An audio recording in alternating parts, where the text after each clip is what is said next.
Hello and welcome to the video on body cavities. We will use the picture on the right as a guide as we work our way through the video. The very first thing to talk about are just some of the functions of the body cavities and why this is even a thing in the body. The important thing to consider here is that the body cavities are fluid-filled, so the main purpose for them is to protect delicate organs. So we just think for a moment about the cranial cavity. Part of the importance of that cavity is to protect the brain, right? So think of someone who gets a concussion, even though it's relatively common, it only happens in traumatic circumstances. So generally speaking, it's the cranial cavity that largely protects the brain, and this applies to many of the other organs as well. So listed some examples there, just like the heart and the brain. The body can take actually a tremendous amount of impact and still absorb a lot of that impact. And a lot of that comes down to the function of these fluid-filled cavities. So I was thinking about football with this. I apologize to the football players that are out there, but sometimes you see, a tremendous hit in a football game, and it's kind of miraculous that these guys just most of the time they pop back up, and it's like it's no big deal. And some of that is because the body cavities are protecting parts of our body that are so critical. The other thing that's important here is that it permits the changes of size and shape of the organs. So if you think about, for example, for this one, the thoracic cavity, right, you have the heart that's beating and contracting, but then also relaxing and expanding as it fills with blood. Same thing with the lungs, right? So as you take a deep breath, your chest cavity expands, and so the lungs actually, as they relax and they fill, then the chest cavity, the thoracic cavity expands to accommodate that, and then as you exhale, as the diaphragm's then pushing up on the lungs, that's allowing the chest cavity then to contract with that one. So the thoracic cavity is a very good example of that. Same kind of thing with the abdominal cavity. You eat a big meal, Thanksgiving or something like that. we're appreciative of that, change in size and shape. So there's an example there with that one is the lungs. But to go through the different sides of these cavities, the dorsal cavity is everything we're talking about in the back side. The dorsal cavity is the fluid-filled space around the brain and then the spinal cord. So it's really just encompassing those two. So we're looking at the picture on the right. The things that are shown in kind of this pale green are the things that are the parts of the dorsal cavity. So as I mentioned there, it has two subcategories. So we have the cranial cavity, which is the fluid that surrounds the brain. We're talking about how this is an important thing as far as protecting the brain is concerned.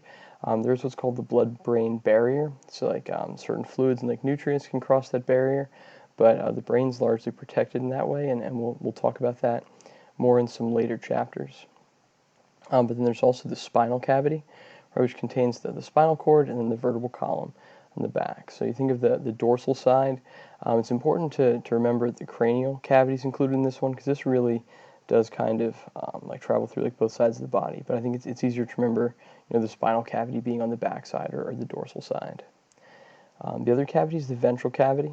So the ventral cavity on the front actually has four different subparts to it.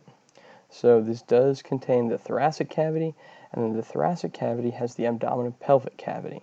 So the abdominopelvic cavity, as the name sounds, it includes the abdominal cavity and the pelvic cavity. So they're both kind of combined in that one. So we'll talk about them as separate regions, generally speaking. But the thoracic cavity is also referred to as the chest cavity. It contains the lungs and heart. We're talking about them being important to expand and contract. Important thing here, and this is actually shown in the picture, but it's not labeled.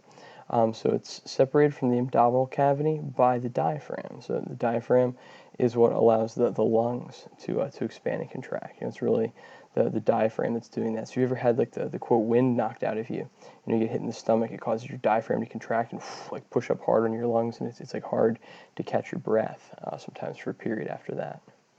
The abdominopelvic cavity is the combination of those two, the abdominal cavity and the pelvic cavity. So if we're looking here, there's really no true separation between these. So this dashed line that's drawn in the diagram, there's nothing really there to differentiate that. I mean, if you think of the pelvic bone as kind of separating these two, that's fine, but there's no internal structure, right? Like the diaphragm that provides, I should say, a true separation there.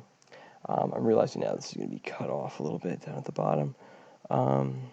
I don't know if there's anything I can do about that here. Probably not. Sorry about that. So I'll just make sure I read this to you here. But then it says the abdominal pelvic cavity is the body cavity that consists of the abdominal cavity and the pelvic cavity. So we have quite a few organs in here. You don't need to know this full list at this point. It's just here for you basically as a reference right now. But we'll go through and talk about all of the organs when we get to organ systems later on. But you can see like the organs of the digestive system and then like the urinary system, that they're all located in the abdominal pelvic cavity. So I mean the vast majority of the internal organs that we're going to talk about are located there. So then the next part of this is just to talk about the abdominal pelvic cavity. This one, as I was saying before, has quite a few of the organs in it. So you have the stomach here, the liver, the pancreas, the spleen, gallbladder, kidneys. It says most of the small and large intestines, so some of that does extend down into the pelvic cavity. So mostly that would be like the large intestines extending down to there a bit. Then the urinary bladder and then the internal reproductive organs, all located in that abdominal pelvic cavity. The pelvic cavity then is the lowest body cavity. So this one has the reproductive organs, urinary bladder, the colon, and then the rectum. So the pelvic colon is like the other half, right, of the, I shouldn't say the other half, but the other portion of the large intestines. So the large intestines and the colon there being like synonymous terms.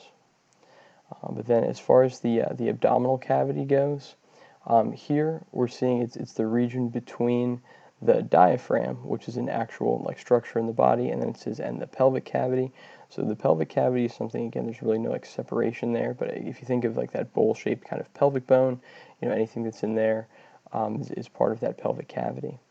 But here we have the stomach, the small intestine, large intestine, liver, spleen, gallbladder, pancreas. The uterus and fallopian tubes, if we're talking about a female, same with the ovaries, right? And then the kidneys, the ureters, and the bladder.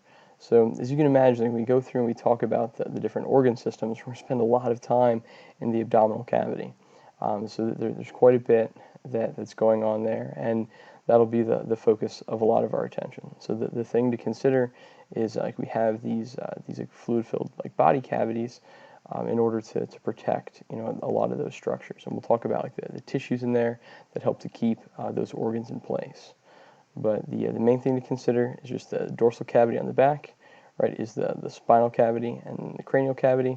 The ventral cavity is made up of two main regions, the thoracic cavity and then the abdominal pelvic, and then the abdominal and pelvic regions are separate, even though, again, there's no like physical separation between those two. All right, so thank you for taking the time to watch this one, and then please make sure you answer the questions at the end of the video.